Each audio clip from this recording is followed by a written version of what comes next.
Olá, amigos do Revolução Industrial Brasileira, você que está sempre acompanhando nossos debates e nossas discussões sobre o setor industrial, sobre as tecnologias industriais, sobre o que o Brasil ainda pode produzir ou já não consegue mais produzir, e sabe da importância do valor que tem esse debate para o futuro do Brasil. Hoje, aqui no Revolução Industrial Brasileira, vamos tratar de uma campeã nacional em perfuratrizes. Perfuratrizes são máquinas que perfuram o solo. Existem vários tipos de perfuratriz, né? Mas hoje nós vamos nos dedicar aqui a um tipo específico, uma perfuratriz de solo, né? Solos duros, moles, solos subaquáticos, todo tipo de solo, que é uma tarefa necessária para a construção de diferentes tipos de infraestrutura, né? Pode ser aplicado no petróleo e gás, pode ser aplicado na construção civil, pode ser aplicado na mineração, pode ser aplicado em uma variedade de setores econômicos, né? Por exemplo, na instalação de linhas de transmissão, aquelas torres de linhas de transmissão. É, portanto, uma área muito ativa, né? Tanto que existem até feiras comerciais exclusivas, dedicadas exclusivamente à área de fundações, né? Que é disso, então, que estamos tratando, geotecnia e fundações. Existem equipamentos super complicados para fazer as fundações, né, geotécnicas, e o Brasil aí, ao contrário do que muita gente parece acreditar, tem aí uma empresa muito importante participando desse mercado, que é a CZM, né? Mas antes de mostrar, eu vou te dar uma dica aqui do que é uma perfuratriz de solo a partir de um exemplo de uma empresa italiana, que eu vou tentar compartilhar aqui a imagem dela nesse minuto. Essa empresa italiana é uma das maiores fabricantes do mundo desse tipo de máquina. Essa é uma perfuratriz de solo. Você vai ver aí que ela tem uma espécie assim de um carro principal, né? E na frente dela um trado, né? Uma espécie de haste que sustenta, né? Um trado, né? Que é um eixo vertical metálico que vai fazer, através de movimentos giratórios, a perfuração no chão. Essa empresa aí, Soilmec, ela é absolutamente tradicional, uma empresa italiana centenária, que disputa aí, junto com várias outras, o mercado mundial desse tipo de perfuração. Logicamente, você tem também a participação alemã muito forte de uma outra grande empresa, que é também muito famosa em máquinas pesadas como um todo, que é a Liebherr, e ela também aí apresenta as suas tecnologias de fundações, né, que são a perfuratriz aí, como você está vendo nesse momento, uma perfuratriz de solo. Cada tipo de perfuratriz, elas vão se diferenciar pelo diâmetro do trado, né, pela maneira como o trado vai fazer a perfuração. Então, existem perfurações de estaca, né, que são verticais de impacto, tem perfurações de hélice contínua, que são para fazer realmente vazios, né, cilíndricos na terra, para fazer a retirada do material original da terra, né, e preenchimento com concreto ou com camisas metálicas, né, que seriam tubulações metálicas, né? Então, por aí você já consegue ver que é o tipo de tecnologia bastante sofisticada. Não é simples fazer esse tipo de sistema. Por quê? Porque o resultado obtido na Terra ele precisa ser muito preciso, né? Dependendo do que você vai fazer, se é uma mineração, se é a construção de uma fundação de um edifício ou de uma ponte, né? Ou a escavação de um poço, né? Para encontrar minérios e retirada de minérios, ou qualquer outro tipo de coisa, por exemplo, aterro sanitário, instalação de torres de transmissão, tudo isso, cada uma dessas aplicações vai requerer um determinado tipo de equipamento de perfuração. Há mais ou menos 40 e poucos anos, aí pelo início dos anos 70, um grupo de brasileiros radicados em Minas Gerais fundou a empresa CZM, né, que tem a ver aí com a sigla do nome da família. Muito bem, a CZM de lá para cá se tornou uma espécie de líder mundial nesse nicho, nesse segmento de perfuratrizes de solo.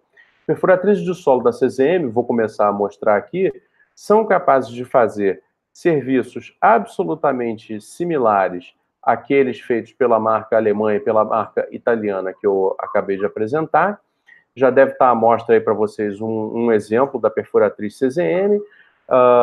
O que a CZM faz? Faz exatamente o trado principal, né, e o sistema hidráulico de torque para fazer a escavação, né, vertical do solo. Aí um exemplo de equipamento CZM, né, vou tentar mostrar outros aqui também. Essas máquinas da CZM, elas podem cumprir com a exigência técnica de petróleo e gás, são aplicadas no petróleo e gás. Aqui você já está vendo também uma outra máquina, pode reparar que o trado de perfuração, ele é diferente, tem um formato de hélice contínua, como se chama, né? Quer dizer, uma forma espiralada que, uma vez que perfura, faz um processo similar a um saca-rolha, né? E depois, quando extrai, né, o trado da terra, vem junto à própria terra. Então, ela faz realmente um vazio, né, subterrâneo equivalente ao diâmetro da hélice contínua. Ou seja, é uma tecnologia bastante estudada, né, bastante sofisticada. Vou tentar mostrar mais uma imagem aqui agora de uma perfuratriz CZM aplicada já numa situação, vai aparecer aqui, uma situação de construção civil. Aí você tem uma hélice contínua de menor diâmetro, né, que é a aplicação mais comum aí para estacas escavadas, né, em construção civil, que é fazer fundação de edifícios, né, fundação de edificações, não é?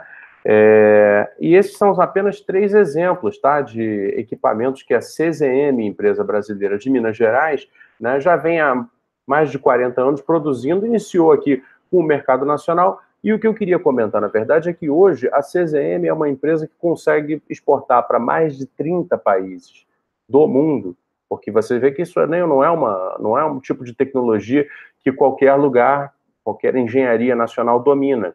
Na América Latina, por exemplo, não há outro país latino-americano que fabrique perfuratrizes de solo, apenas o Brasil. E chegamos a um ponto em que a CZM conseguiu abrir uma fábrica nos Estados Unidos. Ora, nós temos uma empresa brasileira nascida em Minas Gerais que fabrica um equipamento sofisticado com uma fábrica nos Estados Unidos, vendendo para clientes norte-americanos, e eu posso dar o testemunho, porque eu já conheço essas pessoas e entrevistei ambos os lados desse galpão aí. A CZM incomoda. A CZM poderia ser classificada uma campeã nacional, né, no segmento de perfuratrizes. Agora, é claro que campeões nacionais são empresas muito maiores do que isso, né? E aí está o ponto que eu acho que cabe destacar nesse vídeo. Se nós temos, através da CZM, uma presença já tão proeminente num segmento de nicho como é o de perfuração de solos, né? Por que não fazemos, então, a expansão disso? Entendeu? Por que não temos uma estratégia para levar a experiência vencedora de uma empresa como a CZM para outros ramos de máquinas e equipamentos, da indústria metal-mecânica como um todo, a ponto de que pudéssemos aí sim ter verdadeiros campeões nacionais, né?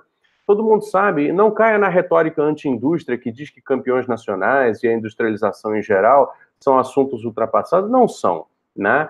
Coreia do Sul é um exemplo muito fácil de analisar, em que os campeões nacionais não só existem, como são incentivados pelo governo e apoiados pela sociedade, e que são os verdadeiros responsáveis pelo enriquecimento do país, né? Uma empresa como a Hyundai tem vários, né, mercados dentro dela. É uma grande corporação que fabrica desde o carro até grandes soluções portuárias, né, guindastes gigantescos para portos, né, equipamentos de construção pequenos e grandes. Tem todo um leque de atividades econômicas nesse exemplo da Hyundai. Tanto que o nome da Hyundai não é apenas Hyundai, é Hyundai Heavy Industries, né? Hyundai Indústrias Pesadas. O mesmo com todos os outros grandes nomes dos setores, né? Por exemplo, como esse que eu estou trazendo aqui, que na verdade são muito mais amplos do que apenas um nicho. Então, basicamente, a moral dessa história é: o Brasil conseguiu produzir empresas bem-sucedidas, né, do ramo industrial de nicho, né? No nicho das perfuratrizes, nós temos uma campeã, né? Embora não se possa chamar realmente de campeã, como a provocação aí do título do vídeo fala. Por quê? Uma campeã nacional precisaria ser, ao mesmo tempo, uma produtora de perfuratrizes de solo, mas também de perfuratrizes de rocha, né, de equipamentos de britagem, processamentos de materiais, ou seja, ela precisaria abordar uma amplidão de mercados e de atividades econômicas que, infelizmente, por falta de estratégia pública e privada, no Brasil, mesmo uma empresa bem-sucedida como essa não consegue alcançar. Então, basicamente, qual é a moral da história? A moral da história é a seguinte: nós temos a capacidade, porém, por falta de estratégia para fazer o aproveitamento dessa capacidade, não conseguimos ir mais longe do que isso. Embora o que nós já conseguimos seja bastante. Então, o Brasil, e isso é um pouco a ilustração prática dessa situação da chamada armadilha da renda média do Brasil, porque vocês sabem que, bom, sem um setor industrial forte, fortalecido e que se amplia, né, é muito difícil para um país como o nosso conseguir chegar a níveis de renda per capita, de PIB per capita, né, são a mesma coisa, realmente elevados, né? E aí por quê? Bom, o setor industrial é aquele que, ao mesmo tempo que faz um produto final, uma oferta final de alto valor agregado, antes de conseguir chegar a essa oferta final de alto valor agregado, que uma vez exportada gera divisas, né, ele é muito demandante, né? Imagine a quantidade de componentes e de peças que é necessário se adquirir para produzir uma única perfuratriz como essa. Imagine a necessidade de trabalho qualificado para produzir uma única perfuratriz como essa. Se eu te contar que não só a CZM, como todas as participantes desse mercado, tem uma infinidade de modelos, customizam máquinas para determinados tipos de serviço, fecham contratos super específicos que variam de acordo com a profundidade a ser alcançada, com o que é o material que vai ser extraído, com a geologia do local onde vai ser feita a perfuração. Ou seja, tudo isso são contratos multimilionários, tudo isso são mercados gigantescos. Ou seja, o setor industrial, no caso aí ilustrado pela CZM, ele é muito demandante, ele não consegue chegar ao ponto de produzir uma oferta final de altíssimo valor agregado sem demandar muitas outras atividades e muitos outros produtos e serviços que também têm que ter alto valor agregado. Ou seja, a adição de valor ao longo das cadeias industriais para um único produto é gigantesca. Esse é o segredo do desenvolvimento econômico. E, naturalmente, as indústrias, uma vez instaladas nos seus territórios, tendem a fazer esse processo de geração de demanda que vai levar ao desenvolvimento daquele território localmente, né? Isso é uma tendência, né? A chamada clusterização, né? A chamada o desenvolvimento espacial, né? da indústria local por causa de uma âncora industrial é um fato da economia. Isso aí é real, é assim que funciona.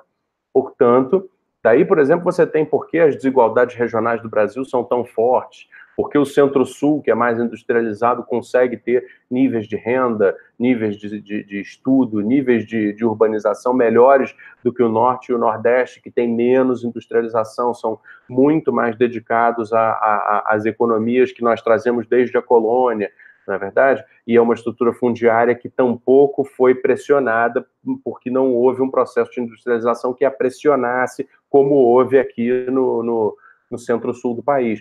Ou seja, a tese é claríssima, né? E esses exemplos que a gente fica tentando trazer aqui no Revolução Industrial Brasileira são apenas maneiras de ilustrar isso, né? Aqui também não sou economista e nem poderia, né, fazer uma argumentação científica de nada. Mas com exemplos como esse, como o da CZM, uma campeã nacional de nicho, digamos assim, fica claro que, bom, capacidades nós temos, o que falta é estratégia de desenvolvimento para fazer com que indústrias como essa, setores como esses, se espalhem pelo Brasil, criando polos, né, de produtividade, de adição de valor e de exportação, né? Porque se uma empresa como a CZM, em 40 e poucos anos, consegue se transformar numa multinacional brasileira, por que outras não conseguiriam também? Então, esse é mais ou menos o recado. Mais uma vez, obrigado por assistir aqui o Revolução Industrial Brasileira. Fica com a gente, curte o canal, curte o vídeo, compartilha. Em breve, novos vídeos sobre empresas nacionais e tecnologias industriais aqui no canal. Um abraço e até uma próxima.